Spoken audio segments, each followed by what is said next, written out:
ॐ नमः सिद्धं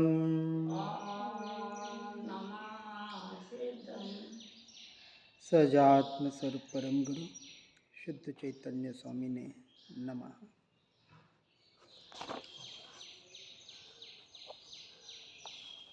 केवल ज्ञान स्वभाव, अपने ज्ञान स्वभाव की महिमा, स्वयं की महिमा बताने का, समझने का हम प्रयास कर रहे हैं। कल जैसे हमने देखा, न परमात्मा से ज्ञान होता है, न गुरु से ज्ञान होता है, न शास्त्र से ज्ञान होता है। सर्वोत्कृष्ट निमित्त कहे गए इन्हें।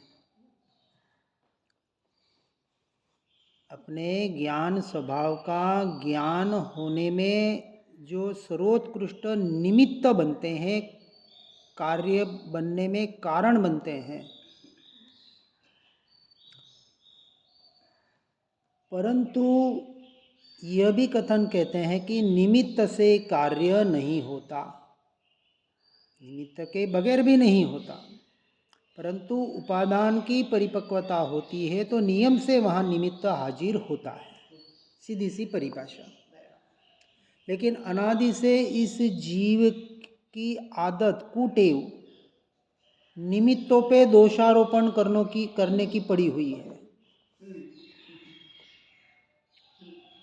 देखो, गुरु नहीं होते तो ज्ञान कैसे होता, शास्त्र नहीं होते तो, परमात्मा नहीं होते तो ज्ञान कैसे होता। चलो, ये व्यवहार की अपेक्षा से फिर भी कुछ ठीक लगता है। लेकिन दूसरी बात, ज्ञेयों से ज्ञान तो किंचित भी नहीं होता, वो निमित्त भी नहीं है। देवगुरु शास्त्र तो कम से कम निमित्त है, लेकिन जो ज्ञेय ज्ञान में झलक रहे हैं, ये पर ज्ञेय, क्योंकि पर ज्ञेय का अर्थ पर द्रव्य। ज्ञान में जो कुछ भी झलक रहा है, ये पर, ये मुझसे तो 100% भिन्न है। और यदि इन ज्ञेयों की वजह से मेरा ज्ञान होता तो सिद्ध परमात्मा के तो अशरीरी है, कोई इंद्रिय नहीं है।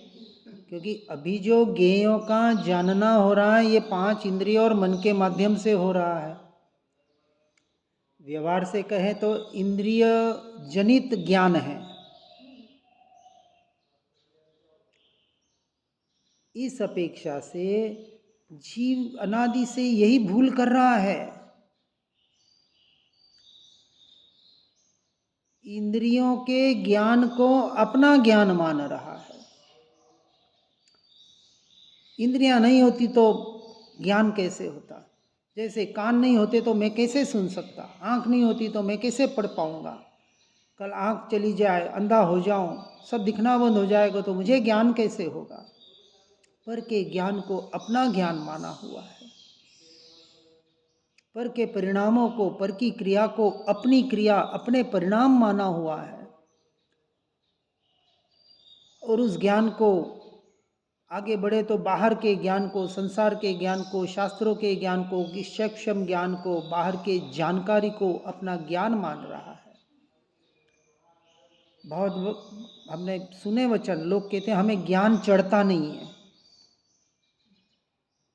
यानी याद नहीं होता है, उसको कहते ज्ञान चढ़ना। अरे, ज्ञान चढ़ने उतरने की वस्तु नहीं है, क्योंकि ज्ञान के स्वरूप को जीव समझ नहीं पा रहा है।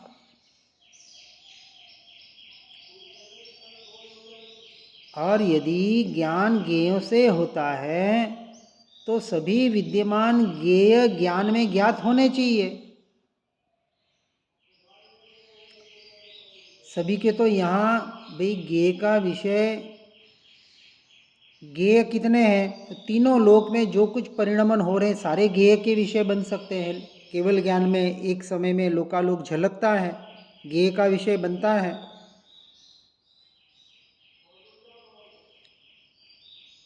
अभी हमारी शक्ति, ये ज्ञान की शक्ति खुली नहीं है।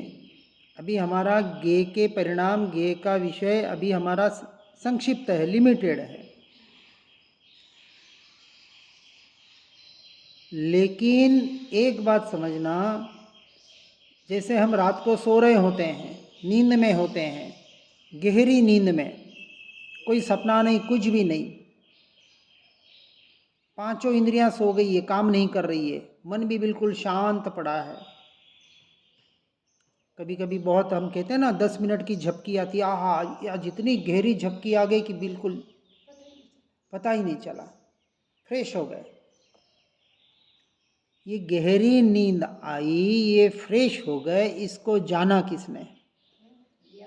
वहाँ तो ज्ञेय इंद्रियां तो सारी बंद है, ज्ञेय का विषय कुछ है ही नहीं है, परद्रव्य कुछ है ही नहीं है वहाँ।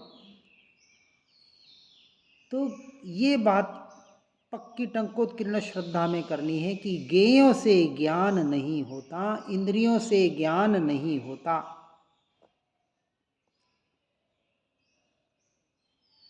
इसलिए ज्ञेय के बगैर भी जानना तो हो रहा है, और ये जानना जिस ज्ञान का स्वभाव है, जिसकी पर्याय है, उस ज्ञान स्वभाव पर हमारी दृष्टि नहीं जा रही है। जिससे जानना हो रहा है उस पर दृष्टि नहीं जा रही है। जो जानने में आ रहा है उसी को अपना ज्ञान मान रहे हैं। ये बहुत बड़ी भूल हो रही है जीव की। अन्य संप्रदायों में, समुदायों में, अन्य धर्मों में भी यहाँ आत्मा की जो अध्यात्म की बातें करते हैं, ध्यान की चर्चाएं करते हैं, उनकी यहाँ तक पहुँच जाते हैं कि मैं आत्मा हूँ, मैं शरीर आदि नहीं हूँ, मैं साक्षी मात्र हूँ, जानने वाला मात्र हूँ, यहाँ तक भी पहुँच जाते हैं। तो किसको जानने वाला हूँ? तो कहते हैं 5 इंद्रियों से, मन से जो कुछ भी झलक रहा है उसका मैं साक्षी मात्र, और उसी को उन्होंने ज्ञाता दृष्टा नाम दे दिया। जैन दर्शन इसे 100% मिथ्यात्व कहता है। जहाँ अन्यों का अध्यात्म खत्म होता है, वहाँ तो जैन दर्शन की शुरुआत होती है। अब व्यवहार से जैन दर्शन भी प्राथमिक भूमिका में कहेगा, व्यवहार की अपेक्षा समझना कि बराबर मैं आत्मा हूँ, ज्ञान मेरा स्वभाव है, और ज्ञान से मैं जानता हूँ। ये पर द्रव्य, पर भव, 5 इंद्रियों के द्वारा ये इसके विषय, मन के विकल्प जो भी है, मेरे ज्ञान के ज्ञेय बनते हैं। तो भेद ज्ञान की अपेक्षा से प्रारंभिक अवस्था में, अब जहाँ अन्य की समाप्ति होती है, वहाँ जैन दर्शन कहता है व्यवहार से ठीक है, प्रारंभिक अवस्था में भेद ज्ञान तो कर कि ये सारे परिणाम, ये पुद्गल के परिणाम, इसको मैं जानने वाला हूँ। थोड़ा उसका अभ्यास हो जाए तो फिर साथ में दूसरी बात बताता है। जैन दर्शन ये कहता है कि हे भव्य, अब समझ, इतना तो तूने पक्का कर लिया ना कि तू आत्मा है और तू जानने वाला है, लेकिन क्या मैं आत्मा, परद्रव्य, परभावों को जानने वाला हूँ क्या? अब ये प्रश्न खड़ा करेंगे। देखो, केवल ज्ञान स्वभाव, इसको समझने का हम प्रयास कर रहे हैं। अब यहाँ प्रश्न चिन्ह लगा दिया, क्या परद्रव्य, परभावों को मैं जानने वाला हूँ? तो अब हमारे आचार्य भगवान परमात्मा कहेंगे नहीं। स्वपर प्रकाशक ज्ञान स्वभाव है, परद्रव्य, परभाव ज्ञान के ज्ञेय, ज्ञान का विषय भले बन रहे हैं, लेकिन एक ही समय में स्व और पर दोनों जानने में आ रहा है, और अनादिकाल से जीव यही भूल कर रहा है कि पर ज्ञेय को जानने को अपना स्वभाव मान रहा है। ज्ञाता दृष्टा तक भी पहुंचता है, मैं आत्मा हूं, मैं साक्षी मात्र हूं, मैं जानने वाला हूं, ये भी बोलता है, पर किसका? स्वयं का। यहां सम्यक दर्शन और मिथ्यात्व की परिभाषा वास्तविक लागू होती है। यदि परद्रव्य पर ज्ञेयों का देखने जानने वाला है तो मिथ्यात्वी है, भले अपने आप को आत्मा मान रहा है, ज्ञाता दृष्टा मान रहा है, भले अपने आप को पुद्गल नहीं मान रहा है,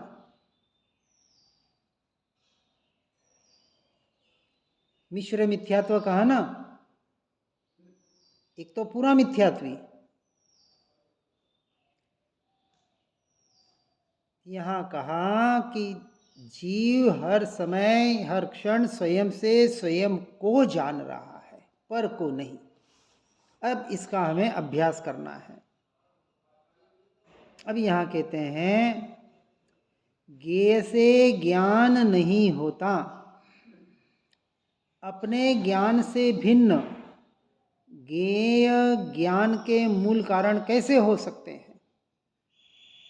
जो ज्ञेय जैसे आईने में बाहर का दृश्य, बाहर की वस्तुएं झलकती है, वस्तु दूर है, वस्तु वस्तु में है, अपनी जगह पे है, आईना अपनी जगह पे है, एक दूसरे का कोई लेना देना नहीं है।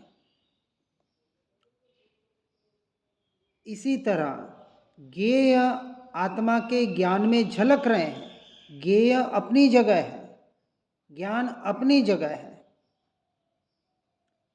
ज्ञेय के कारण ज्ञान नहीं होता है, ज्ञान तो अपने से होता है। इस बात को दृढ़ करना है। ज्ञान केवल स्वयं से स्वयं का ही होता है, उसमें ज्ञेयों का कुछ भी लेना देना नहीं है। ज्ञेयाकार ज्ञान का परिणमन वास्तविक ज्ञेयों का है ही नहीं, ज्ञान का ही है। इसलिए जो कल परसों हमने देखा था ना, ज्ञान ज्ञेयाकार होकर भी ज्ञानाकार ही रहता है, ज्ञेयाकार हो नहीं जाता। अपेक्षा से कहाँ, व्यवहार की अपेक्षा से ये भी न ज्ञेयाकार होता है न कुछ होता है, ज्ञान तो ज्ञानाकार ही रहता है, ये निश्चय का कथन। और इस ज्ञान को कौन से, जो ज्ञान ज्ञानाकार ही रहता है, अर्थात जो उपयोग अपने ज्ञान स्वभाव पर गया कि मैं हर क्षण अपने ज्ञान स्वभाव का ही ज्ञाता दृष्टा हूं, ऐसे स्वभाव को केवल ज्ञान कहा, मात्र ज्ञान। ज्ञान ज्ञान को ही जानता है, इसका दृढ़ श्रद्धान करो।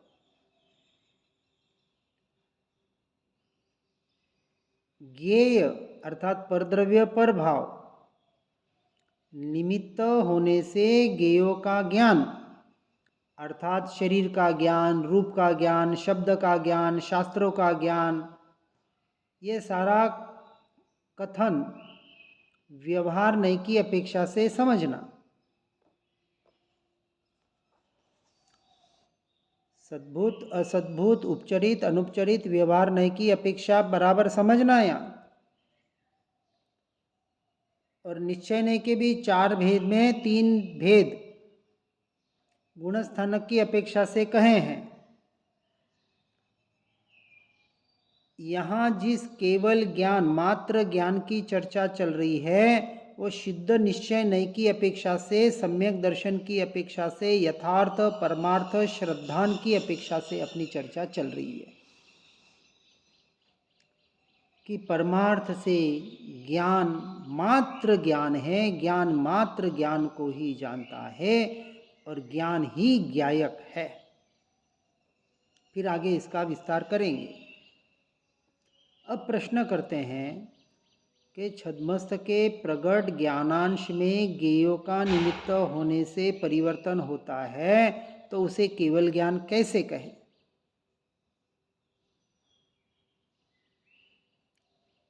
पहले से 12वें गुणस्थानक के जीव को छद्मस्थ कहा। अभी केवल ज्ञान, जो केवल ज्ञान 13वें गुणस्थानक वाला अभी पर्याय में प्रकट हुआ नहीं है। इस अपेक्षा से जीव की दशा अधूरी है, पर्याय की अपेक्षा से। अब यहाँ देखना है निश्चय की अपेक्षा से कि सिद्ध जीवों के ज्ञानांशों में भी ज्ञेयों के निमित्त से परिवर्तन होने पर भी, जैसे अरहंत सिद्ध परमात्मा के ज्ञान में भी सारे ज्ञेय झलक रहे हैं, उनके भी हर पर्याय का उत्पाद व्यय हो रहा है। ऐसा नहीं कि उनकी केवल ज्ञान हो गया या सिद्ध बन गए कि तो उनकी पर्याय ही उत्पाद व्यय नहीं हो रही है। हर पर्याय उत्पाद व्यय होते हुए उनके ज्ञान में लोकालोक झलक रहा है, हर समय झलक रहा है। ऐसा नहीं कि केवल ज्ञान में एक बार झलक गया अब झलकना बंद हो गया, हर समय झलक रहा है। फिर भी एक समय के लिए भी जिनकी वहाँ दृष्टि नहीं है, वहाँ उपयोग नहीं है, उसी तरह छद्मस्त के ज्ञानांश में ज्ञेयों का निमित्त होने से भी परिवर्तन हो रहा है। लेकिन अब भूल कहाँ हो रही है कि अरहंत सिद्ध परमात्मा का एक समय भी उपयोग बाहर नहीं जा रहा है। वहाँ उस परद्रव्य प्रभावों के परिणमन को ज्ञेयों को अपना ज्ञान मान नहीं रहे हैं। और इसकी शुरुआत चौथे गुणस्थानक से हो गई थी, तब जाके तो 13वें गुणस्थानक तक पहुंचे। इस मान्यता के आधार पर सिर्फ, कौन सी मान्यता? के पर के ज्ञेयों का मैं ज्ञाता दृष्टा नहीं, मैं स्वभाव का ही ज्ञाता दृष्टा हूँ।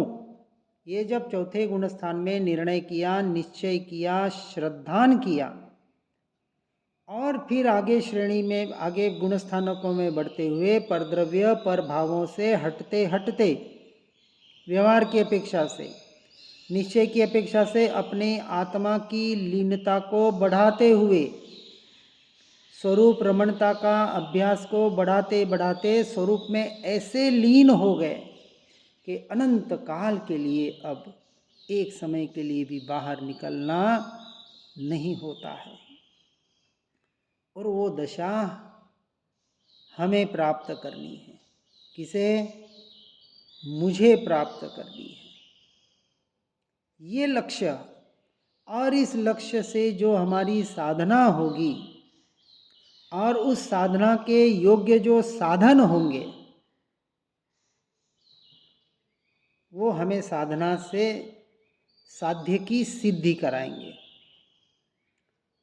इसलिए साध्य की सिद्धि की जो साधना है, उसके साधन को हमें यथा योग्य निर्णय से पहले निर्णय करना पड़ेगा कि यही साधन मुझे साध्य तक पहुंचने में योग्य है, और जो साधन काम के नहीं हैं उन साधन से छूटना पड़ेगा। नहीं नहीं नहीं नहीं, हम व्यवहार थोड़ी छोड़ सकते हैं। माला नहीं गिनेंगे, जाप नहीं करेंगे, व्रत नहीं करेंगे, नियम नहीं पालेंगे तो फिर कैसे हम साध्य तक पहुंचेंगे? भैया, अभी तेरी रुचि व्यवहार में पड़ी हुई है। निषेध नहीं कर रहे हैं, वापस समझना बराबर। व्यवहार का निषेध होता ही नहीं है, लेकिन जिसने व्यवहार को ही उपादेय मान लिया कि व्यवहार के बगैर हम कैसे काम करेंगे, उन जीव का श्रद्धान अभी सम्यक नहीं हुआ है। यहाँ टंकोत्कीर्ण श्रद्धान की बात चल रही है, और उस श्रद्धान के आधार पर यथा योग्य व्यवहार होगा। क्योंकि श्रद्धान तो चौथे गुणस्थानक में होगा, तो पांचवें गुणस्थानक में प्रतिमाएं, यम नियम अपने भूमिका के अनुसार आएगी। छठे गुणस्थानक में पंच महाव्रत, 28 मूल गुणों का पालन, आहार विहार निहार की यथा योग्य किया, उसके गुणस्थानक के अनुसार, भूमिका के अनुसार आएगी। लेकिन अब यहाँ लेकिन यही मान्यता में क्या होगा? श्रद्धान में कि इन बाहर के व्यवहार से धर्म नहीं होगा। धर्म तो एकमात्र मुझे अपने केवल ज्ञान स्वभाव की लीनता से ही होगा। अब उसका पुरुषार्थ उस क्रिया में नहीं होगा, उसका पुरुषार्थ अपने लीनता के लिए होगा। और साथ में व्यवहार चलेगा। कब चलेगा? जब अपने स्वरूप स्वभाव में नहीं रह पाएंगे और बाहर का व्यवहार होगा तो बाहर का व्यवहार गुणस्थानक भूमिका के अनुसार यथा योग्य होगा, श्रद्धान में नहीं होगा। बराबर बहुत गहरी चिंतन समझना है। बराबर न व्यवहाराभासी बनना है, न निश्चयाभासी बनना है, न उभयाभासी बनना है। इसलिए छद्मस्त का ज्ञान भी केवल ज्ञान मात्र है, इसका उसे निर्णय करना है, हमें निर्णय करना है। अब प्रश्न आता है कि संसारी जीव का ज्ञान